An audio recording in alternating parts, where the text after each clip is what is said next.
네, 시장을 바라본 색다른 시선 부동산엔 함께하고 계십니다. 계속해서 부동산에 대한 고민과 궁금증을 풀어보는 시간, 해결엔 시간입니다. 이 시간도 최고의 부동산 전문가 우리 한정훈 멘토와 계속해서 함께해 볼 텐데요. 자, 내가 가지고 있는 부동산 전망이 궁금하거나 부동산 실전 투자에 있어서 다양한 고민이 있으시다면 부동산엔 공식 이메일로 신청해 주시면 되겠습니다. 어떤 고민이라도 저희가 명쾌하고 상쾌하고 속 시원하게 해결해 드리니까요. 여러분의 많은 참여 부탁드리겠습니다. 자, 그럼 오늘도 변함없이 제가 해결해 드리겠습니다. 좋습니다. 믿어 의심치 않습니다. 첫 번째 고민부터 바로 만나보겠습니다. 자, 안녕하세요.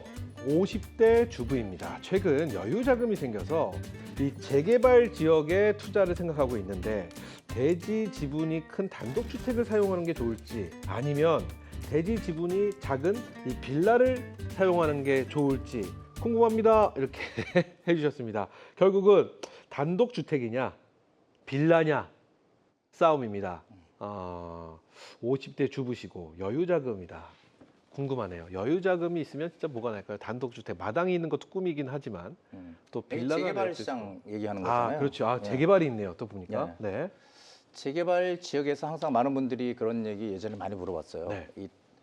재개발 지역에 빌라를 사야 되는지 단독주택을 사야 되는지. 근데 빌라 단독주택은 뭐 50평, 60평 막 또 뭐 작은 것도 있어. 뭐 25평짜리도 있고.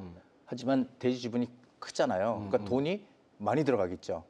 그렇죠. 근데 이제 사실은 빌라라는 개념은 건축법에는 없어요. 건축법에는 다세주택, 연립주택이 두 가지가 있는데 그냥 그걸 합쳐서 빌라라고 얘기하는 거거든요. 그 이름을 누군지 잘 지었어야죠. 네. 빌라. 뭔가 좀 더 있는 것 연립보다 같아. 고급스럽잖아요. 네. 그래서 네. 빌라라고 얘기를 하는데 그 빌라는 대지 지분이 뭐 5평, 6평 요거밖에 안 되거든요. 그 대신 투자금은 아무래도 작게 들어가겠죠.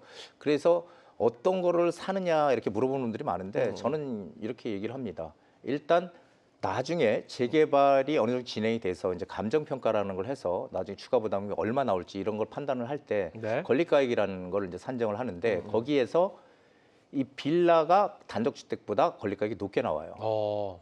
네, 이거보다 더 높은 거는 아파트. 그러니까 아파트가 제일 높고 빌라 단독주택 순이에요. 그 순이네요. 네.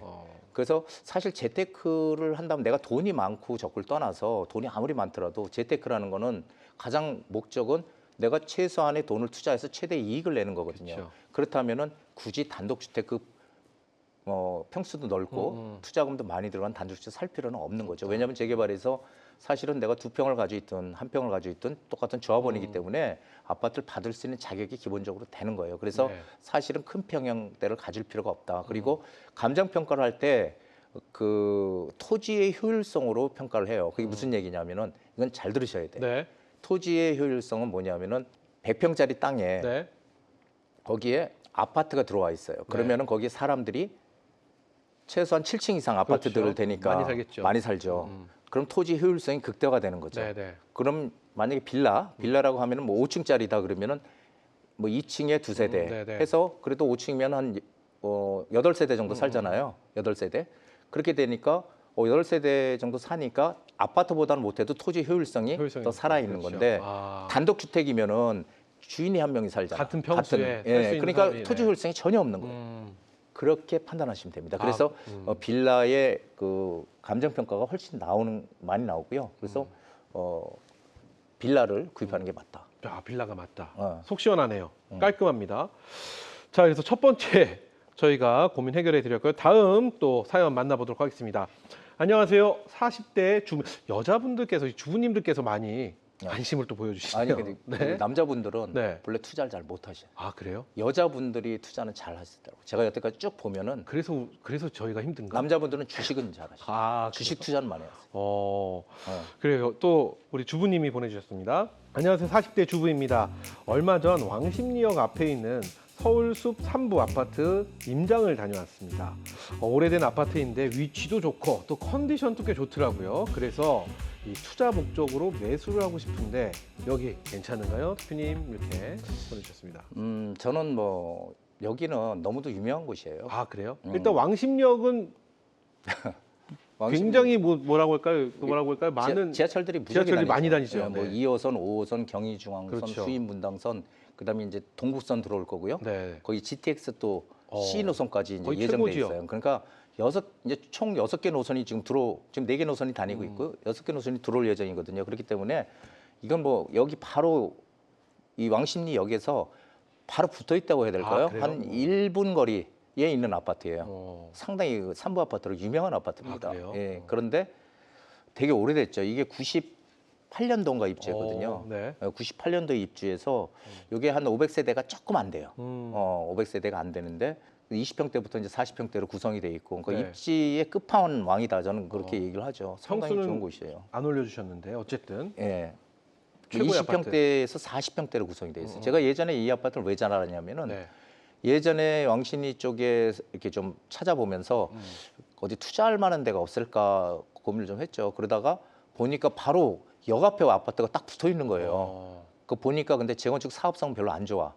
안 좋은데 너무 입지가 좋은 거예요. 그래서 고민을 좀 했죠. 네. 그때 이거를 구입을 해야 되나 말아야 되나 고민을 하다 결국은 안 했어요. 안 했는데 왜냐하면은 그건 좀 시간이 좀 필요하다라는 생각을 했기 때문 아닌데 네네. 지금 시간이 또 많이 흘렀죠. 그래서 상당히 입지가 정말 좋은 곳이에요. 어. 근데 여기는 용적률이 상당히 높아요. 네. 용적률이 높다는 거는 재건축을 할 때 사업성이 안 나온다는 거거든요. 그래요. 예, 여기는 용적률이 250%가 넘어가기 때문에 상당히 높은 그 용적률을 가지고 있어요. 그래서 재건축을 못하는 아파트야. 지금 상태로는.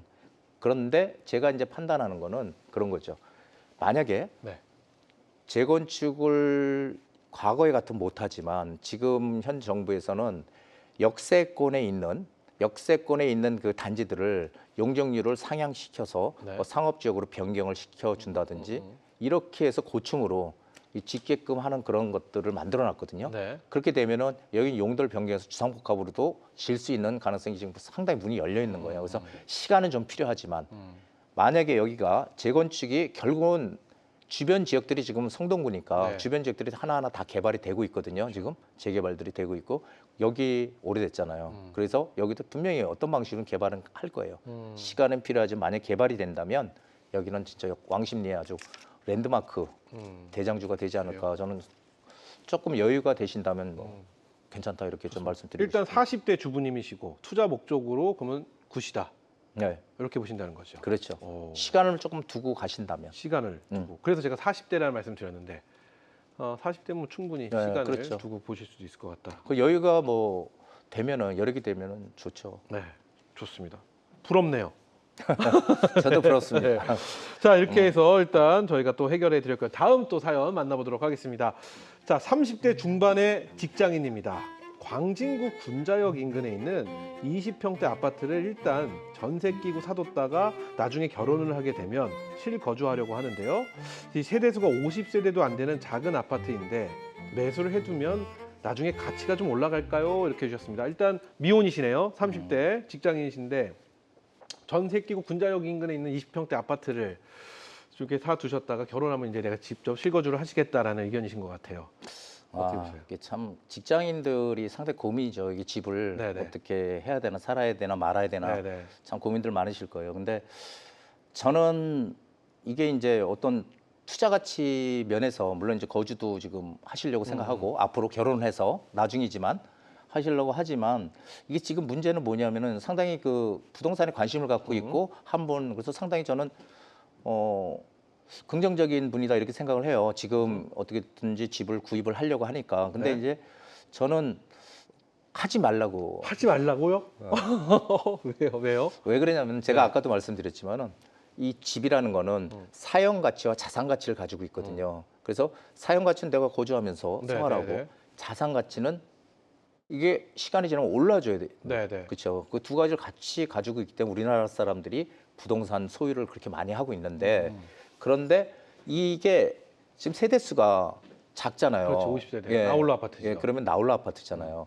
이 나홀로 아파트는 나중에 우리가 이게 좀 오래되면 재건축이라든지 이런 것도 봐야 되고 아니면 아파트 리모델링이라든지 이런 것들을 봐야 되는데 이거는 재건축 이런 걸 할 수가 없어요. 이게 나홀로 아파트는 못 해. 그래서 사실은 이게 사용 가치는 충분히 있지만 자산 가치가 없어요. 자산 가치가 없기 때문에 역세권임에도 불구하고. 예. 그래서 이 나홀로 아파트에 대한 팁을 드린다면 네. 나홀로 아파트는 한 동짜리, 두 동짜리 아파트 이런 건 특정 지역 외에는 사실은 구입을 안 하는 게 좋습니다. 어떤 투자 목적으로. 투자 목적으로. 특정 지역 빼고. 이해했습니다. 그럼 여기서 제가 추가 질문을 또 안 드릴 수가 없겠네요. 제가 궁금한 게 많아요. 이거. 앞서 이렇게 말씀하셨어요. 일단 아파트보다는 아까 단독주택보다는 빌라가 낫고 빌라보다는 아파트가 낫다 이렇게 말씀하셨잖아요. 예. 그리고 우리 지난 시간에 아파트 대 주상복합 했는데 아파트 윈 이렇게 말씀해 주셨어요. 그렇죠. 그러면 주상복합 대 나홀로 아파트 음. 어디가 윈인가요? 주상복합. 근데 주상복합도 보통 나홀로인데 물론 세대수는 나홀로 아파트보다 많지만 많죠. 근데 그것도 나홀로라고 보통 봐야 되지 않나요? 그렇죠. 네. 그런데 이제 주상복합은 일단은 그 안에 어떤 편의시설이라든가 이런 게 다 그런 갖춰져 있잖아요. 그래도 근데 나홀로 아파트는 그런 거 없어. 좋습니다. 예. 그러면 나홀로 아파트 대 자꾸 그 이상한 거 물어보려고. 근데 이런 거 굉장히 궁금해하세요. 이게 내가 말씀드렸잖아요. 한정훈 대표 아니면은 속 시원하게 말씀해 주시는 이런 따뜻한 분들이 안 계세요. 그럼 나홀로 아파트 대 빌라. 고민되시죠? 고민되시죠? 그거는 잠깐만요. 네. 그거는요. 네. 빌라가 네. 두 가지가 있어요. 이게 그래서 네. 제가 지금 고민을 하는 거예요. 네네. 빌라가 두 가지가 있는데 그게 뭐냐면은 그냥 빌라냐, 아니면 재개발하는 지역에 있는 빌라냐. 재개발 빌라는 무조건 재개발 빌라가 나은 그럼요. 거고. 그게 나중에 재개발 빌라를 산다는 개념은 우리가 그냥 빌라를 사는 게 아니고 거기가 나중에 아파트가 그렇죠. 된다는 전제 조건이 깔려 있는 거거든요. 그렇다면 그냥 빌라는요? 그냥 빌라는 그냥 빌라일 그러니까 뿐이죠. 빌라 대 나홀로. 나홀로가 좀 낫겠죠. 나홀로가 좀 낫죠. 예, 왜냐면 세대수가 나홀로는 아무래도. 아파트잖아요. 또 그러네요. 아파트. 예. 그래요. 이거 아마 시청자분들이 야 속이 다 시원하다 이러실 거예요. 아니면 굉장히 헷갈리거든요. 이상한 거 자꾸 물어보시는 거예요. 이게 어떤 명확한 서열이 탁탁탁 정해지면 다음은 이거 이렇게 가면 편한데 그게 없으면은 제 다음 시간에도 대표님께 질문 이만큼 또 준비해서 오도록 하겠습니다. 자, 혼자 해결하기 어려운 부동산 고민이 있으시다면 부동산엔 공식 이메일로 남겨주시기 바랍니다. 우리 한정훈 대표가 속 시원하게 오늘처럼 깔끔하게 명쾌하게 해결해 드릴 테니까 많은 참여 부탁드리고요. 저희에게 늘 항상 아쉬운 시간은 짧다는 거죠, 이 시간이. 우리 한정훈 대표랑 한 4시간 정도 얘기해야지 부동산 좀 알겠다 이런 생각이 들 텐데 늘 항상 아쉬워서 저희가 부탁을 해서 한정훈 대표가 또 우리 시청자 여러분들을 위해서 무료로 세미나를 또 친절하게 준비해 주셨습니다. 예. 이게 어떤 이야기를 해주실지가 먼저 제일 궁금합니다. 가장 궁금한 게 지금 시장의 흐름, 대선 이후 시장이 과연 어떻게 갈까에 대한 확신이 지금 없는 거죠, 많은 분들이. 예, 그렇기 때문에 지금 좀 지켜보자 이런 거거든요. 그리고 가장 중요한 게 제가 아까 우리가 투자를 할 때 앞으로 모든 중심이 역세권 중심으로 이루어진다는 얘기를 드렸는데 그 역세권 가치, 역세권 투자 어떻게 해야지 우리가 과연 최대의 이익을 낼 수 있을지에 대한 그런 것들을 많은 분들에게 명쾌하게 알려드리는 시간 준비하겠습니다. 이런 얘기 방송에서 다 해야 되는데 시간이 저희가 너무 한정적이어서 꼭 한번 여러분 참여해 보시기 바랍니다. 5월 28일 수요일입니다. 오후 2시고요. 신청 방법은 bds@wowtv.co.kr로 신청을 해주시면요. 여러분의 답답한 마음 속 시원하게 우리 또 한정훈 대표가 해결해 드리겠습니다. 자, 최고의 부동산 전문가 한정훈 대표가 여러분의 투자 상황과 자금에 맞는, 자금 계획에 맞는 최적의 솔루션을 제시해 드리니까 여러분의 많은 참여 다시 한번 부탁드립니다.